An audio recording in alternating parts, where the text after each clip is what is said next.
बेतला जादू का जंगल, जहां कभी 50 से अधिक बाघ हुआ करते थे, अब 0 बचे हैं। वापस से बेतला को उसी दरमियान लाने को, जैसा पूर्व में था, एक मुहिम छेड़ कर रखे हैं युवा नेता सूर्या सोनल सिंह। और आज इस पर बेतला जादू का जंगल एक डॉक्यूमेंट्री फिल्म रिलीज़ की गई है। हम इस पर इनसे बात करेंगे। आप एक विधायक के बेटे हैं, आपके पूरे लोग जो हैं अच्छे पद पे हैं, आप अच्छी ज़िंदगी जी सकते, लेकिन आपने जंगल को बचाने की मुहिम की शुरुआत की। मैंने जंगल की ज़िंदगी को बचाने की शुरुआत इसलिए की कि सब लोग अच्छी ज़िंदगी जी सकें, बस हम ही नहीं।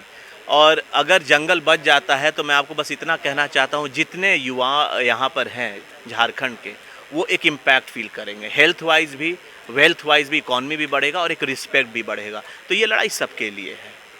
झारखंड में पहाड़ कट रहे हैं, जंगल, तो किस तरह से इसे देखते हैं आप मुहिम छेड़ कर रखे हुए हैं? देखिए, झारखंड में माइंस और मिनरल्स भी है जो इकॉनमी के लिए ज़रूरत है, लेकिन एक रिस्पॉन्सिबल माइनिंग होना चाहिए। आप हर जगह माइनिंग नहीं कर सकते हैं। अगर आप उतने से ही पूरा पर्पस सॉल्व कर रहे हैं तो बाकी जगह जाने की क्या ज़रूरत है।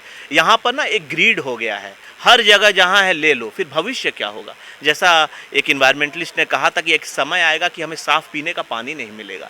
तो यहाँ झारखंड में दिक्कत है ना कि पॉलिटिकल विजन नहीं है बैलेंस करने का। आप माइनिंग करिए, लेकिन आप एक लिमिटेड वे से माइनिंग करिए, लेकिन जो 90% आपको फॉरेस्ट बचाना है वो करिए। अभी क्या है, अनस्कैटर्ड माइनिंग हो रही है, लोग जहाँ मन वहाँ क्रशर खोल दे रहे हैं। तो ये सब नेचुरल हैबिटेट को डिस्टर्ब करता है, जिससे आप सुनते हैं कि हाथी आ रहे हैं और जानवर आपके गांव में घुस जा रहे हैं। क्यों हो रहा है? क्योंकि आप उनके घर में घुसते जा रहे हैं, वो कहाँ जाएंगे। तो ये पॉलिटिकल विजन होना चाहिए और हर चीज़ का बैलेंस होना चाहिए, तभी कोई स्टेट आगे बढ़ेगा। सेफ बेतला सेफ पलामू मुहिम की शुरुआत लगभग आपने 2 वर्ष पहले किया था। कितना आगे तक आप इसमें सफल हो पाए हैं अब तक? देखिए, सेफ बेतला सेफ पलामू तो बहुत अच्छा रिस्पांस मिल ही रहा है। उसी के तहत आज हम लोगों ने डॉक्यूमेंट्री भी लॉन्च की है कि लोग वर्ल्ड वाइल्ड लाइफ डे में इसको देखे भी।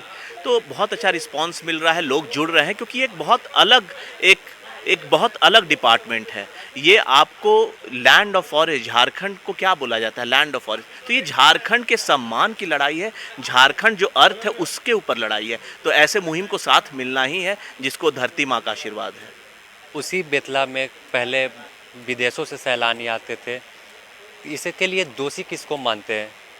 देखिए, दोषी कहीं ना कहीं सिस्टम ही है, सरकार ही है। नहीं तो आज यहाँ पर हाईएस्ट नंबर ऑफ टाइगर्स होना चाहिए इंडिया में, लेकिन आज यहाँ पर एक भी टाइगर नहीं है। अब मैं पुरानी बातों पे नहीं जाऊँगा, मैं फ्यूचरिस्टिक बातें करना चाहता हूँ। लेकिन एक पॉजिटिव चीज़ है कि लेपर्ड्स की जो है जनसंख्या बढ़ गई है, तो हम इसको प्रमोट करें, क्योंकि लेपर्ड देखने भी बहुत फॉरेनर्स आते हैं। अब मैं कोशिश करूँगा, जैसे अब ये रेलवे ट्रैक में हमें सक्सेस मिला है, हमारे कुछ मित्र हैं जो अच्छे अच्छे रिजॉर्ट्स चलाते हैं, मैं चाहूँगा कि 1-2 अच्छा रिजॉर्ट्स यहाँ पर आए, तो टूरिज़्म ऐसे ही बढ़ता है, फुटफॉल बढ़ेगा, वापस फेथ आएगा। जैसे मैंने कहा, जब आज से 30-40 साल पहले सेलिब्रिटीज़ आते थे बॉलीवुड के, जब एयर कनेक्टिविटी वैसी नहीं थी, रोड नहीं था, पूरे हिंदुस्तान को छोड़ के बेतला आते थे। ये वही बेतला है जहाँ पर आज टूरिज़्म ऐसा मतलब फुटफॉल कम हो गया है। तो हमें ये बस थोड़ा सा प्रयास करना है और हमारा जो टूरिज़्म सेक्टर है फिर से रिवाइव होगा। जंगल के बीच से रेलवे लाइन गुजरी है, इसको लेकर आपने पत्र भी लिखा।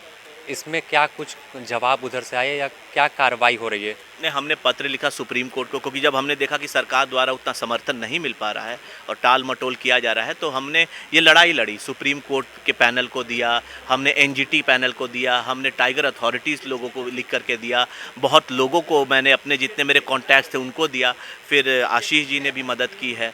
तो आज देखिए, अभी जस्ट पता चला है कि सरकार ने ये मांग ली। हमने डॉक्यूमेंट्री से भी ये दिखाया है। अब एक बार जल्दी से हो जाए, क्योंकि ये बहुत बड़ा पॉइंट है। पिछले 100 साल से पूरा वाइल्ड लाइफ पार्क का डिस्टर्ब है 2 जोन में बंटने से।